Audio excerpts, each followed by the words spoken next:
Hello friends, હું છું Hardik Patel. Icon engineering tuition ક્લાસીસની ચેનલમાં વિદ્યાર્થી મિત્રો આપનું સ્વાગત છે.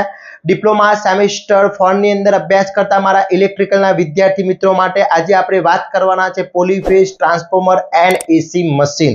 ઓકે, જે તમારો સબ્જેક્ટ છે એ PTRAC, જેનો સબ્જેક્ટ કોડ છે 4340901. એના વેરી મોસ્ટ ઇમ્પોર્ટન્ટ ક્વેશ્ચન જે GTU ની અંદર તમને ખૂબ જ હેલ્પફુલ થશે. સારા એવા માર્ક્સ મેળવવા છે, 9 અપ SPI લાવવા છે. તો અહીંયા જેટલા પણ અહીંયા ક્વેશ્ચન બતાવવામાં આવે એટલા ક્વેશ્ચન પરફેક્ટલી કરી લેશો વિદ્યાર્થી મિત્રો, તો જેથી તમને કોઈ પણ GTU ની એક્ઝામમાં પ્રોબ્લેમ થશે નહીં. ઓકે, ચેનલ ઉપર નવા હોય તો ચેનલને સબસ્ક્રાઇબ કરી દેશો, બેલ આઇકોન ઓન કરી દો જેથી નવા વિડીયો આવે તરત જ નોટિફિકેશન આવી જશે.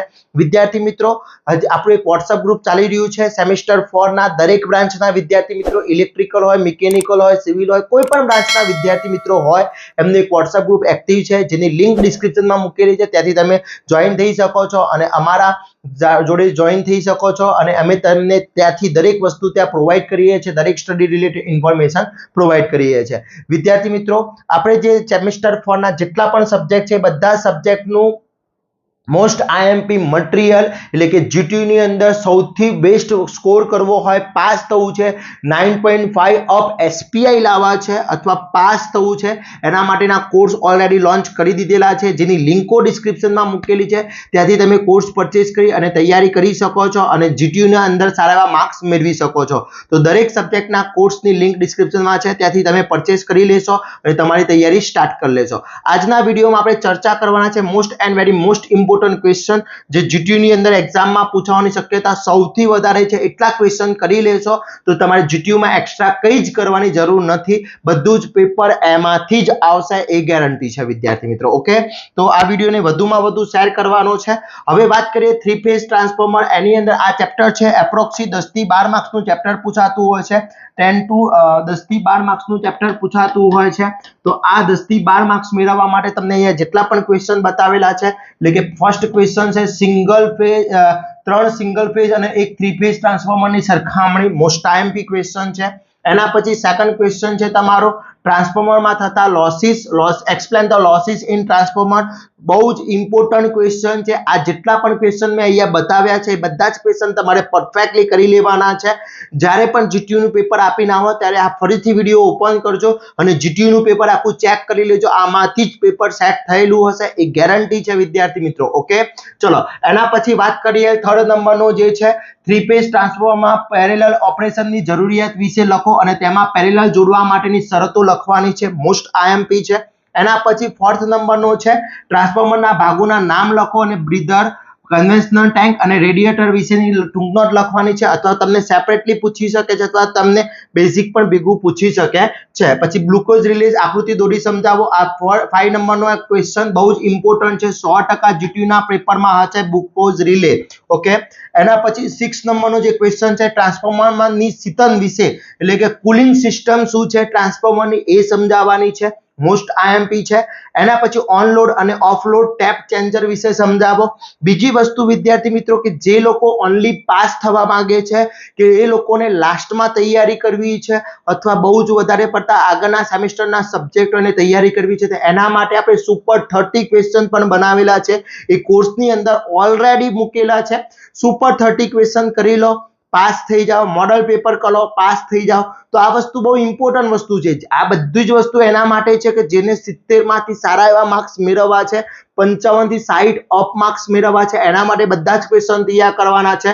અને જે વિદ્યાર્થીને પાસ થવું છે, ફક્ત પાસ થવું છે, 23 માર્ક્સ લાવવા છે, એ લોકો સુપર 30 ક્વેશ્ચન કરી લેશે. આમાંથી જ છે સુપર 30 ક્વેશ્ચન, પણ પાસ થવા માટેની વાત છે. ઓકે, એ આપણે ઓલરેડી અપલોડ કરી ચૂકેલા છે કોર્સની અંદર. એના પછી ઓનલોડ અને ઓફલોડ ટેપ ચેન્જર વિશે સમજાવવાનું છે અને એના પછી એક એક્ઝામ્પલ પૂછાતો હોય છે. આ ટાઈપનું એક એક્ઝામ્પલ પૂછાશે તો આટલા ક્વેશ્ચન તમે પરફેક્ટલી કરી લો છો. આ ટાઈપનું એક એક્ઝામ્પલમાં ડેટા ચેન્જીસ થઈ શકે છે. ફરીથી કહું છું, ડેટા ચેન્જીસ થઈ શકે છે, પણ રીત એ રહેશે તો આટલી વસ્તુ તમારા ચેપ્ટર નંબર 1 માટે ઇનફ છે. 10 થી 12 માર્ક્સ તમારા પરફેક્ટલી થઈ જશે અહીંયા. ક્લિયર? ચલો એના પછી ચેપ્ટર નંબર 2 ની વાત કરીએ, 3 ફેઝ ઇન્ડક્શન મોટર, જે 23 માર્ક્સનું ચેપ્ટર છે. 23 માર્ક્સનું ચેપ્ટર છે આખું. તો 23 માર્ક્સનું જે ચેપ્ટર છે એની અંદર 2 ફેઝ સપ્લાય દ્વારા ઉત્પન્ન થતા રોટેટિંગ મેગ્નેટિક ફિલ્ડ વિશે સમજાવવાનું પૂછી શકે છે. એના પછી 3 ફેઝ સપ્લાય દ્વારા ઉત્પન્ન થતા રોટેટિંગ મેગ્નેટિક ફિલ્ડ વિશે લખો. ઓકે, 2 ફેઝ અને 3 ફેઝ બંનેમાંથી કોઈ એક હશે અથવા ઓરમાં મૂકેલા હશે. ક્લિયર? એના પછી સિક્વન્શિયલ ફેઝ ઇન્ડક્શન મોટર અને સ્લિપ રિંગ ઇન્ડક્શન મોટર વચ્ચેની સરખામણી કમ્પેરિઝન પૂછી શકે છે. ઇન્ડક્શન મોટરનું કાર્ય વિશે લખવાનું પૂછી શકે છે. મોસ્ટ આઈએમપી છે. એના પછી સ્ટાર્ટિંગ ટોર્ક અને તેની મહત્તમ થવા માટેની શરતો શું છે, મેક્સિમમ સ્ટાર્ટિંગ ટોર્ક માટેની જે કન્ડિશન છે એ તમને પૂછી શકે છે. મોસ્ટ ઇમ્પોર્ટન્ટ છે. દરેક મટીરિયલ આપણું આના જેટલા પણ ક્વેશ્ચન છે બધાના જ આન્સર વિથ આન્સર આપણી કોર્સની અંદર અવેલેબલ છે. ચેપ્ટર વાઇઝ પેમ્પલેટ મૂકેલા છે, ત્યાંથી તમે જોઈ શકો છો અને મેળવી શકો છો. ઓકે, એના પછી રનિંગ ટોર્ક અને તેના મહત્તમ થવા માટેની શરતો મોસ્ટ આઈએમપી છે. ઓકે, એના પછી અહીંયા ઇન્ડક્શન મોટરની ટોર્ક સ્લિપ અને ટોર્ક સ્લિપ કેરેક્ટરિસ્ટિક સમજાવવાનું પૂછી શકે છે. પછી ઇન્ડક્શન મોટરમાં થતા લોસ અને તેમાં થતું પાવર રેઝિસ્ટન્સની આકૃતિ દોરીને સમજાવવાનું, કારણ કે 23 માર્ક્સનું પેપર છે, 23 માર્ક્સનું ચેપ્ટર છે, એટલે બે ક્વેશ્ચન તો આખા કવર થઈ જ જશે. ઓકે, ક્વેશ્ચન 2 અને ક્વેશ્ચન 3 આખો એની અંદર કવર થઈ જશે. ક્લિયર? પછી સ્ટાર્ટરની જરૂરિયાત વિશે લખો અને DOL સ્ટાર્ટર અને સ્ટાર ડેલ્ટા સ્ટાર્ટર વિશે સમજાવવાનું છે. પછી ઇન્ડક્શન મોટર માટેનું સ્પીડ કંટ્રોલ કરવાની મેથડ મોસ્ટ આઈએમપી છે, very and very most important છે. ઇન્ડક્શન મોટરની સમતુલ્ય પરિપથ અને તેના માટેના વેક્ટર ડાયાગ્રામ દોરીને સમજાવવાનો. વેક્ટર ડાયાગ્રામ પૂછાશે કરી લેજો. એના પછી અહીંયા તમને બતાવવામાં આવે છે બંને એક્ઝામ્પલ, આ બંને એક્ઝામ્પલ મોસ્ટ આઈએમપી છે. તો આ રીતના આખું ચેપ્ટર નંબર 2 કવર કરવું છે તો આટલા ક્વેશ્ચન આ પાર્ટ 1 અને આ બંને ક્વેશ્ચન આટલા જે ક્વેશ્ચન છે એ, એટલે કે question number 1, question 2, question 3, question 4, question 5, question 6, 7, 8, 9, 10, 11 આટલા 11 ક્વેશ્ચન છે અને 12 અને 30 તમારા એક્ઝામ્પલ છે. તો આટલા ક્વેશ્ચન તમે કરીને જશો, 30 ક્વેશ્ચન તૈયાર કરે, ચેપ્ટર નંબર 2 આપણું ક્લિયર થઈ જશે અને આમાંથી જ ક્વેશ્ચન હશે વિદ્યાર્થી મિત્રો. ક્લિયર? ઓકે, ચલો ચેપ્ટર 2 પરફેક્ટલી થઈ જશે અને આ બધી જ વસ્તુ આપણે કોર્સની અંદર વિથ આન્સર છે. કોર્સની લિંક પણ ડિસ્ક્રિપ્શનમાં મૂકેલી છે, ત્યાંથી તમે કોર્સ પરચેસ કરીને તૈયારી કરી શકો છો. ચેપ્ટર નંબર 3 ની વાત કરી લઈએ તો ચેપ્ટર નંબર 3 જે છે સિંગલ ફેઝ ઇન્ડક્શન મોટરની વાત છે, તો એ તમારું 10 થી 12 માર્ક્સનું ચેપ્ટર છે. એપ્રોક્સ એટલા માર્ક્સનું પૂછાતું હોય છે. તો એની અંદર ફર્સ્ટ ક્વેશ્ચન છે સિંગલ ફેઝ ઇન્ડક્શન મોટરમાં 2 ફિલ્ડ રોટેટિંગ થિયરી વિશે સમજાવો. ઓકે, એક્સપ્લેન કરવાની છે. સેકન્ડ ક્વેશ્ચન છે સિંગલ ફેઝ ઇન્ડક્શન મોટરના સમતુલ્ય પરિપથ દોરવાનું પૂછી શકે છે. એ 3 અથવા 4 માર્ક્સ અથવા 7 માર્ક્સની અંદર પણ તમને વિથ એક્સપ્લેનેશન પૂછી શકે છે. એના પછી થર્ડ ક્વેશ્ચન જે છે સિંગલ ફેઝ ઇન્ડક્શન મોટરને શરૂ કરવાની મેથડ કઈ સ્ટાર્ટિંગ મેથડો કઈ છે એ સમજાવવાનું છે. ઓકે, એના પછી ફોર્થ નંબરનું explain the why single phase induction motor is not self starting. Single phase induction motor કેમ સેલ્ફ સ્ટાર્ટ નથી હોતી તેના વિશે 4 માર્ક્સમાં પૂછી શકે છે. ક્લિયર? ઓકે, એના પછી નેક્સ્ટ ક્વેશ્ચન છે કે સિંગલ ફેઝ ઇન્ડક્શન મોટરના પ્રકાર લખો, તેમાં capacitor, start capacitor, run induction motor સમજાવો. ઓકે, એટલે કોઈ પણ સ્પેસિફાઈ આપી શકે છે અથવા કોઈ પણ સમજાવવાનું કહી શકે છે, તો એ આવડવું જોઈએ વિદ્યાર્થી મિત્રો, બહુ ઇમ્પોર્ટન્ટ છે. અને સિંગલ ફેઝ ઇન્ડક્શન મોટરના ઉપયોગો વિશે લખવાનું તમને પૂછી શકે છે. તો આટલા ક્વેશ્ચન તમારા ચેપ્ટર નંબર 3 માટે ઇનફ ક્વેશ્ચન છે. ઓકે, તો ચેપ્ટર નંબર 3 ના આટલા ક્વેશ્ચન કરી લેશો, એટલે કે 7 ક્વેશ્ચન છે, એ 7 ક્વેશ્ચન કરો એટલે 10 થી 12 માર્ક્સ તમારા પરફેક્ટલી થઈ જશે. વિથ એક્ઝામ્પલ પણ મેં અહીંયા બતાવી દીધા છે. આ વિડિયો તમારા ફ્રેન્ડ સર્કલમાં જરૂર શેર કરજો વિદ્યાર્થી મિત્રો, જેથી કોઈ વિદ્યાર્થી આટલું તૈયાર કરીને જશે તો સારા એવા માર્ક્સ મેળવી શકે, આપણે કોઈકની હેલ્પ કરી શકીએ.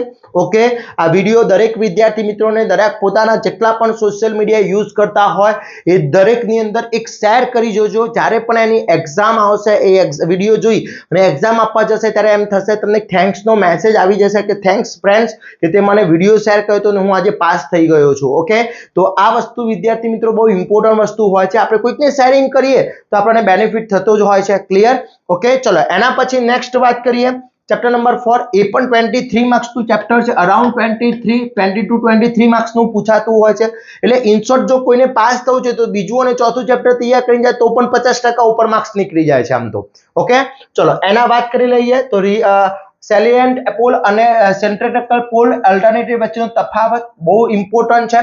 સરખામણી કરો ફરતું ફિલ્ડ અને ફરતું આર્મેચર પ્રકારનું ઓલ્ટરનેટ, આ બધા તફાવત મોસ્ટ આઈએમપી છે. પછી અલ્ટરનેટર માટે ઈએમએફ નું સૂત્ર પૂછાશે મોસ્ટ આઈએમપી. ડિસ્ટ્રીબ્યુશન ફેક્ટર અને કોઇલ સ્પાન ફેક્ટર વિશે સમજાવવાનું છે. ઓકે, પછી વોલ્ટેજ રેગ્યુલેશન શોધવાની મેથડ જણાવો અને સિંક્રોનાઇઝ ઇમ્પેડન્સ મેથડ વિશે લખવાનું છે. પછી અલ્ટરનેટરમાં આઇસોલેટ સિસ્ટમ અને ઇન્ફાઇનાઇટ બસ બાર સિસ્ટમના પરફોર્મન્સ વિશે જણાવો, મોસ્ટ આઈએમપી છે. પછી અલ્ટરનેટ અને ઇન્ફાઇનાઇટ બસ બાર સાથે અથવા પેરેલલમાં જોડાવા માટેની શરતો શું છે એ સમજાવવાનું છે તમારે. ક્લિયર. એના પછી ફેઝ સિક્વન્સ ચેક કરવાની મેથડ લખો અને ઓલ ડાર્ક લેમ્પ મેથડ સમજાવવાની છે, મોસ્ટ આઈએમપી છે. અને આ છે તમારું એક એક્ઝામ્પલ, એ એક્ઝામ્પલની ફ્લક્સની કિંમત શોધવાની પૂછી શકે છે. તો આટલા ક્વેશ્ચન વેરી મોસ્ટ ઇમ્પોર્ટન્ટ છે. એના પછીના જે ક્વેશ્ચન છે એની વાત કરી લઈએ તો સિંક્રોનસ મોટરની કાર્ય સમજાવો અને તેની સંરચના લખવાનું પૂછી શકે છે. પછી સિંક્રોનસ મોટર શરૂ કરવા માટેની મેથડ, જે સિંક્રોનસ મોટર છે એની શરૂ કરવાની મેથડ મોસ્ટ આઈએમપી છે. સિંક્રોનસ મોટરમાં હન્ટિંગ શું છે અને કેવી રીતે ઘટાડી શકાય છે એ મોસ્ટ આઈએમપી. પછી સિંક્રોનાઇઝ મોટરમાં એક્સાઇટેશનની આર્મેચર કરંટ અને પાવર ફેક્ટર પર શું અસર સર્જાય છે એ સમજાવવાનું છે. પછી સિંક્રોનાઇઝ મોટરમાં વી કર્વ દોરી પ્રોસીજર વિશે લખવાનું છે, વી કર્વ જે પૂછાય છે એ. પછી સિંક્રોનાઇઝ મોટરના ઉપયોગો વિશે ક્યાં યુઝ થાય છે સિંક્રોનાઇઝ મોટર. પછી સિંક્રોનાઇઝ મોટર અને ઇન્ડક્શન મોટર વચ્ચેનો તફાવત શું છે, સરખામણી કમ્પેરિઝન. અને લાસ્ટ એનો એક્ઝામ્પલ છે, એ એક્ઝામ્પલ પરફેક્ટલી કરી લેવાનો છે. તો આટલા ક્વેશ્ચન તમારા પરફેક્ટલી થઈ જશે તો જેથી તમે જીટીયુ ની અંદર સારામાંથી સારા માર્ક્સ મેળવી શકશો એ મારી ગેરંટી છે વિદ્યાર્થી મિત્રો. તો આટલા પરફેક્ટલી કરી લો જેથી તમને કોઈ પણ ટાઈપનો પ્રોબ્લેમ નહીં થાય જીટીયુ ના એક્ઝામના, અને બેસ્ટમાં બેસ્ટ પેપર તમે આપી શકશો, સારા એવા માર્ક્સ મેળવી શકશો. અને જે વિદ્યાર્થી મિત્રો ઓનલી પાસ થવા માંગે છે, ઓનલી પાસ, એના માટે સુપર 30 ક્વેશ્ચન આપણા જે સુપર 30 જે ક્વેશ્ચન છે, સુપર 30 ક્વેશ્ચન એ આપણા કોર્સની અંદર અવેલેબલ છે. પ્લસ મોડલ પેપર છે, મોડલ પેપર 1 કરી લેવાનું. આટલી વસ્તુ તમે કરી લેશો એટલે તમે પાસ થઈ જશો એની ગેરંટી છે. અને જે લોકોને સારા એવા માર્ક્સ મેળવવા છે એ લોકો આટલા ક્વેશ્ચન કરી લેશે અને વિથ આન્સર આપણા ચેપ્ટર વાઇઝ મૂકેલા છે, એ આપણે કોર્સની અંદર અવેલેબલ છે. સ્ક્રીનશોટ લેવો તો પણ લઈ શકો છો. આ ચેપ્ટર 1 ના ક્વેશ્ચન છે, આ ચેપ્ટર 2 ના ક્વેશ્ચન છે, પછી એના પછી ચેપ્ટર 2 ના ક્વેશ્ચન છે, એના પછી ચેપ્ટર 3 ના ક્વેશ્ચન છે. સ્ક્રીનશોટ લેવો પણ તો લઈ શકો છો. પછી ચેપ્ટર 4 ના ક્વેશ્ચન છે અને આ ચેપ્ટર 4 ના ક્વેશ્ચન છે. આટલા ક્વેશ્ચન કરી લો જેથી તમે જીટીયુ ની અંદર ઈઝીમાં ઈઝી પાસ થઈ જશો, સારા એવા માર્ક્સ આવશે, બેનિફિટ થશે. નેક્સ્ટ વિડીયો નેક્સ્ટ સબ્જેક્ટના આપણે જલ્દી અપલોડ કરી દઈશું. આ વિડીયો વધુમાં વધુ શેર કરવાનો છે. ચેનલ ઉપર નવા હોય તો ચેનલને સબસ્ક્રાઇબ કરવાની છે, બેલ આઇકોન ઓન કરી દો જેથી નવા વિડીયો આવે તરત જ નોટિફિકેશન આવી જશે. જોડે વિદ્યાર્થી મિત્રો આપણે હજી સુધી તમે કોર્સ પરચેસ નથી કર્યો તો ફટાફટ કરી લેશો, જેની લિંક ડિસ્ક્રિપ્શનમાં છે, ત્યાંથી કોર્સ પરચેસ કરી અને બેસ્ટમાં બેસ્ટ તૈયારી કરી શકો છો. આવા જ નવા વિડીયો સાથે નવા દિવસે મળીશું. ત્યાં સુધી વિદ્યાર્થી મિત્રો મને રજા આપશો. જય હિન્દ, જય ભારત.